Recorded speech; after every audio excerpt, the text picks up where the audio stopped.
Hello everyone, দেখো নতুন আবার একটা রেসিপি নিয়ে চলে আসলাম সন্ধ্যের টিফিন। চিকেনটা সুন্দর করে ধুয়ে নিয়ে নুন, হলুদ, জিরের গুঁড়ো, ধনের গুঁড়ো, মরিচের গুঁড়ো, কাশ্মীরি লঙ্কা, পেঁয়াজ, আদা, রসুন, ধনেপাতা, একটা ডিম, চালের গুঁড়ো দিয়ে এটাকে সুন্দর করে মেখে নেব হাতের সাহায্যে। দেখো হাত দিয়ে সুন্দর করে কিন্তু এটা মাখছিলাম আমি। মাখা হয়ে গেলে এটাকে ফ্রিজে দেব 1 ঘন্টার জন্য। তোমরা চাইলে আরও বেশি টাইম রাখতে পারো বন্ধুরা, আমি 1 ঘন্টায় রেখেছিলাম। 1 ঘন্টা রেখে দেওয়ার পরে 1 ঘন্টা পর এটা বার করে নিয়ে সুন্দর করে এটাকে ভাজবো বলে তেল দিয়েছি, কড়াতে গরম হচ্ছিল।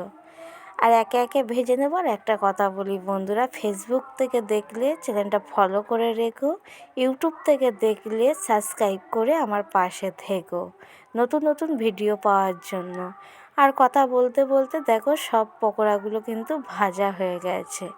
এটা পকোড়া বলছি ঠিকই, কিন্তু পকোড়ার থেকে টেস্ট অনেক বেশি হয়েছিল, খেতে ভালো লেগেছিল। এই পর্যন্ত কেমন লাগলো জানিও। টাটা।